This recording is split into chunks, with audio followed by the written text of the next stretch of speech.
जैसे ही हम सब हमारी बोर्ड क्लास में अपना पहला कदम रखते हैं तो हमारे अंदर कितने सारे ड्रीम्स होते हैं ना, कि हमें भी एक टॉपर बनना है, पूरी मेहनत करना है और सबको बताना है कि हमारे अंदर भी दम है। लेकिन होता क्या है, जैसे ही थोड़ा टाइम बीतता है हमारा पूरा मोटिवेशन चकनाचूर हो जाता है, क्योंकि कुछ ऐसी बड़ी बड़ी गलतियां होती हैं जो हम करने लगते हैं। लेकिन क्या हो अगर स्टार्टिंग में ही हमको एक ऐसा मेंटोर मिल जाए जो ये सारी गलतियां कर चुका है, इनसे सीख चुका है और अपने आप को प्रूव करके एक टॉपर बन चुका है। Hello everyone, my name is गुरु टेहंगुरिया। मैंने क्लास 12th में 95.6% स्कोर किए थे और आज मैं आपको बताने वाला हूं ऐसी बहुत बड़ी गलतियां जो मैंने खुद करी थी और उनने मुझे बहुत प्रॉब्लम्स में डाला था। और मैं चाहता हूं इस वीडियो के बाद आप वो गलती ना करें, स्टार्टिंग से ही आप एक कदम आगे हों और आखिरी में आपको बिल्कुल भी प्रॉब्लम ना जाए। तो 5 ऐसी बहुत बड़ी गलती हैं जो हमें बिल्कुल भी नहीं करना है और वही इस वीडियो में आपको बताने वाला हूं। तो सीधा इस वीडियो को चालू करते हैं बिना कोई टाइम वेस्ट किए। तो सबसे पहली एक बहुत बड़ी गलती निकल कर आती है, नॉट काउंटिंग डेज। अब आप सबके स्कूल में एग्जाम आ रहे होंगे, हाफ ईयरली एग्जाम होंगे, फिर प्री बोर्ड्स होंगे और फिर एक दिन आपके बोर्ड एग्जाम होंगे। हम सबको ये चीजें पता होती हैं कि भाई इतने दिन एग्जाम को बचे हैं और इससे पहले पूरा सिलेबस करना है। लेकिन कभी भी हम बैठकर लिखकर इस चीज को एकदम क्लियर वे में नहीं देखते हैं कि कितने दिन बचे हुए हैं, कितना सिलेबस बचा हुआ है, दिन में हमें कितनी पढ़ाई करनी होगी।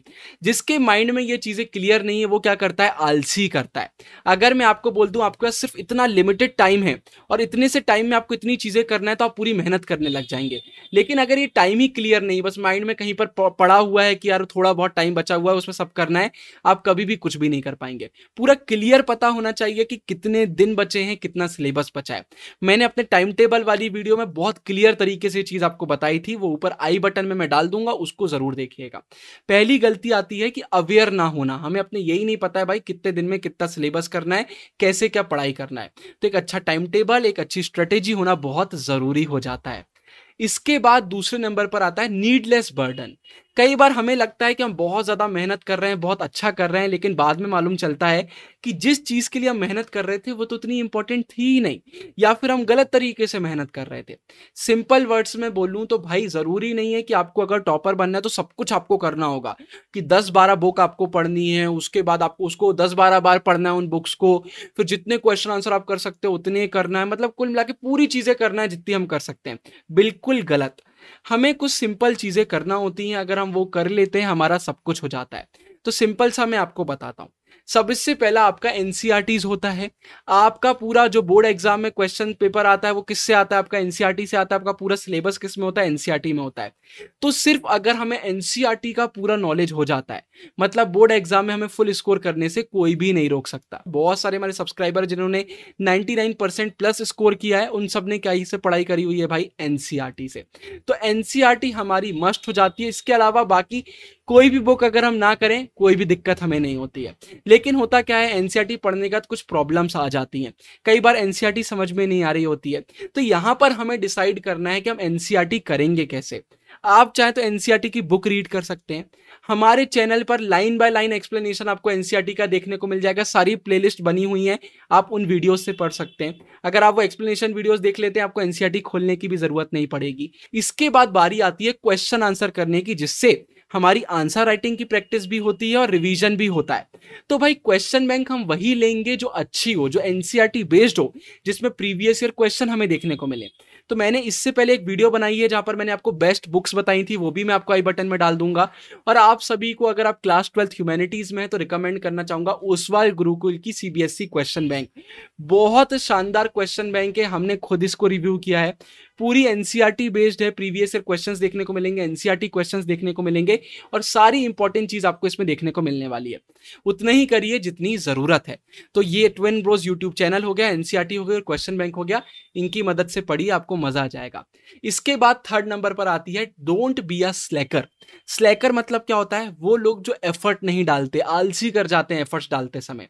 हम क्या करते हैं, स्कूल के एग्जाम पास आने लगते हैं तो पढ़ाई करते समय बोलेंगे यार हाईलाइट बाद में कर लेंगे, नोट्स बाद में बना लेंगे, यार ये पैराग्राफ डिफिकल्ट लग रहा है इसको बाद में कर लेंगे। सब चीज हम टालते जाते हैं, बाद में वो चीजें कभी नहीं हो पाती हैं। तो हमें एक स्लैकर नहीं बनना है। आज मेहनत कर रहे हैं, दिल खोलकर मेहनत करिए। तो कभी भी आलसी हमें पढ़ाई करते समय तो बिल्कुल भी नहीं करना है। इसके बाद फोर्थ नंबर पर आती है क्लियर माइंडसेट। अब इससे मेरा मतलब क्या है, इस रेस में अगर मैं आपसे पूछूं कौन जीतेगा तो आप बोलेंगे मुझे नहीं पता भाई, बहुत सारे रेसर से कोई भी जीत सकता है। लेकिन अगर इस रेस की मैं बात करूं तो यहाँ पर एक ही जन दौड़ रहा है और वही जीतेगा, आपको भी मालूम है। हमारा कंपटीशन सिर्फ और सिर्फ अपने आप से होता है, बाकी किसी और से नहीं होता है। किसी से अगर आप कंपेयर कर रहे हैं तो इसलिए करिए कि भाई वो कहाँ पर मुझसे अच्छा कर रहा है या वो कौन सी गलती कर रहा है जो मुझे नहीं करना है। सिर्फ कंपैरिजन हमें इसलिए करना चाहिए। किसी से जलना या बुरा लगना कि वो हमसे आगे है, ये सब चीजें बहुत गलत हैं। साथ ही साथ भाई कंपटीशन से ज्यादा अच्छा होता है कोऑपरेशन। अगर सब लोग साथ में मिलकर मेहनत कर रहे हैं तो उससे अच्छी चीज कोई नहीं हो सकती। वो आपको कुछ सिखाएंगे और आप उनको कुछ सिखा रहे होंगे। इसलिए आप हमारा टेलीग्राम भी ज्वाइन करिए, वहां पर आपको हमारा टेलीग्राम चैनल ग्रुप दोनों देखने को मिल जाएगा।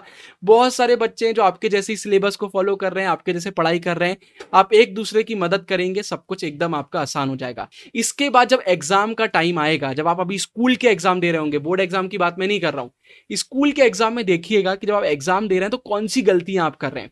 क्या टाइम कम बच रहा है आपके पास, क्या आपको आंसर फ्रेमिंग में प्रॉब्लम हो रही है, या आपको कोई पर्टिकुलर चैप्टर में प्रॉब्लम हो रही है। जब एग्जाम देकर घर आए तो उसको एक कॉपी में लिख लें, उसके बाद उस चीज पर मेहनत करना आप चालू कर दें।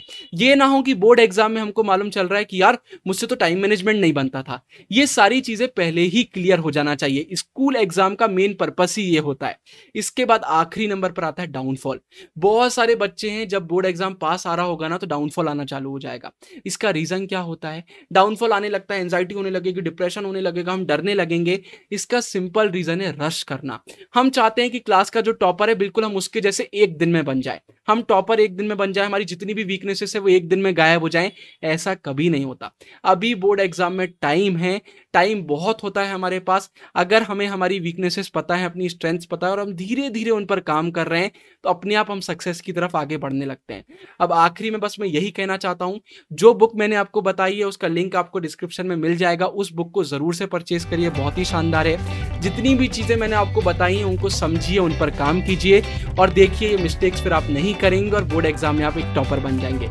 आप सभी को ऑल द बेस्ट। ऊपर एंड स्क्रीन बहुत इंपॉर्टेंट वीडियो डाल रहा हूं, टाइम टेबल वाली वीडियो, बेस्ट बुक्स वाली वीडियो का लिंक भी डिस्क्रिप्शन में मिल जाएगा। अभी के लिए साइनिंग ऑफ, गुरु टेंगुरिया, बाय बाय।